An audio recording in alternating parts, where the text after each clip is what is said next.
Hello, brothers and sisters. Thank you for your continued support. Today we are going to talk about Chad because there was an attempted coup yesterday, 28th of February 2024. Chad is a country that is in the Sahel, bordering Sudan to the east, Central African Republic to the south, Cameroon, Nigeria and Niger to the west, and Libya to the north. It's led by President Mahamat Idris Kakadebi Itno, who is the son of the former president of Chad, Idris Deby Itno, who was killed apparently by terrorists. And this guy just took over against the constitution. So people termed it as a constitutional coup. It was supported very much by the president of France, that is Emmanuel Macron. So what has been happening?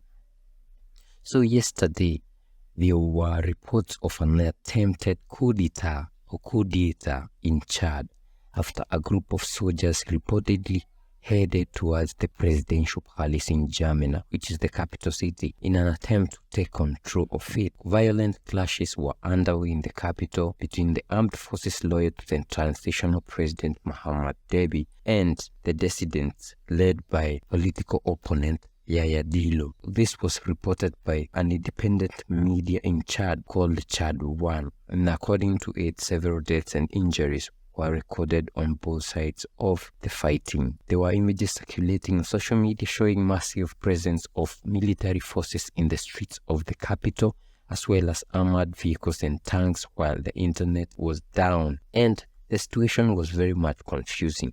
We are going to review all the happenings in Chad yesterday, 28 February 2024, following Chad 1. So Chad 1 had posted at around midnight of 28 February that the junta intelligence services had just murdered Abaka Torabi, who is the Deputy National Secretary for Finance of the PSF. The PSF is the Socialist Party Without Borders, which was being led by Lled. So armed men shot and killed Abubakar Torabi. Mr. Torabi was assassinated on 27 Feb in the afternoon by armed men in Sabagali. According to Chad 1, the assassins are professionals and the methods are those of the ANS, the regime's political police. So this thing had been continued from 27 coming to 28, and they also posted at around 3:26 in the morning of 28, that is yesterday, that the ANS headquarters, that is the National Security Agency, had been attacked by armed men. Sources had just announced gunshots at the headquarters of the ANS, that is the National Security Agency, which is the political police of power. During the day, Abaka Torabi, PSF party executive, was shot dead and his body was taken to the ANS headquarters. So these guys were now people who are the dissidents led by the political opponents Lled had come to revenge, because the national police had killed their own. Now they had come to revenge. Then after that was 3:28. Then later at 9:52, that is in the morning, they reported that several military sources cross-checked by Chad 1 are speaking of an imminent risk of mutiny. There has been exchanges of fire, leaving several dead in N'Djamena. The presidential guard is on alert. That was followed by another post set in on 11:17 in the morning, saying a strong mobilization of troops in the capital in N'Djamena has been noted. The risk of mutiny increases. Forces loyal to Mahamat regime are preparing to arrest opponent Lled. That was around 11. At 2 in the afternoon, they reported that the internet network has been cut by the junta. Then at about 3:57, they reported that the regime army has attacked the headquarters of the Socialist Party Without Borders, which is led by Lled. In the morning, a special ANS team was set up to track down and execute the president of the PSF, Mr. Lled. Then this was followed by, at about 4:40, they reported in X that heavy weapons fire was heard in N'Djamena, tanks and armored vehicles parked and on the move. Then at around 5:52, the Chad 1 reported fighting that was currently taking place between the forces loyal to Muhammad Debi and pro-Yaya Dillo dissidents. Several deaths and injuries on both sides. Then they posted the video that you've been seeing, and a lot of gunshots where a group of soldiers were heading to the presidential palace and trying to take control. They asked, "Is Muhammad Debi still president?" That was 6:31. This was followed by a picture at about 8:22 in the evening yesterday of a bullet-readed headquarters of the Socialist Party Without Borders. According to their sources, the attack by the regime's army left several civilians dead, and the objective was to assassinate the president of the Socialist Party Without Borders, PSF, Mr. Yaya Dillo. So after that, apparently, after this attack, Yaya Dillo, the leader of the Socialist Party Without Borders, PSF, was announced dead by the authorities. So information circulating in power circles which Chad 1 was unable to confirm from independent sources announces the death of Yaya Dillo. In the afternoon, the army invaded the headquarters of his party in the center of N'Djamena and bombarded the building with heavy weapons. Around 10 activists were killed and several injured. The situation is currently confused in N'Djamena, where lists of former ministers and senior officials to be arrested dead or alive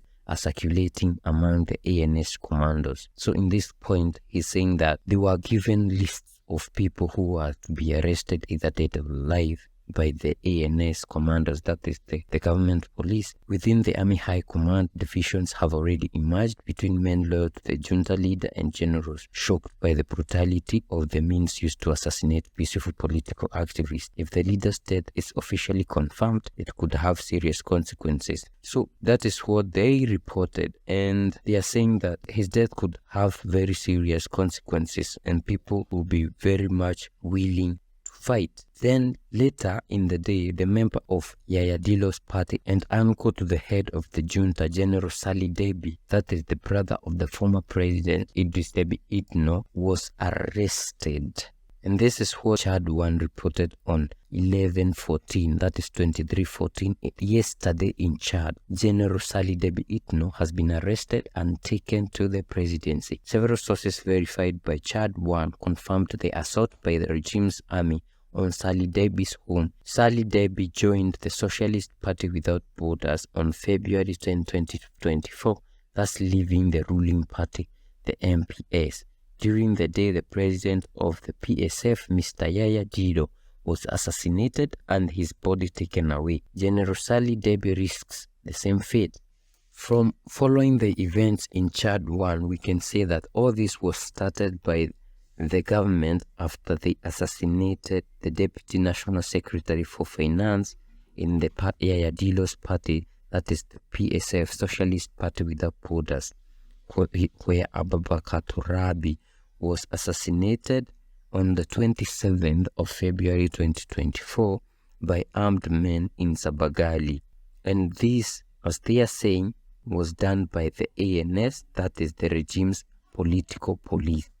Then after this, they went and decided to revenge, and this revenge came and was followed by another revenge, and until now they have killed the party leader Yaya Dillo and they have arrested the president uncle, who is the brother of his father, and his name is General Sali Deby Itno. So guys, that is what has been happening in Chad since yesterday, and we are positive that all Chad wants, or all the Chadians want, is to be free from their colonial master, neocolonialism, and slavery. We are not sure who is doing this or what is happening, because in the last couple of weeks we saw the president of transition of Chad going to Russia and trying to, create a good relationship with Russia. And we are asking ourselves, how comes that France allowed this to happen?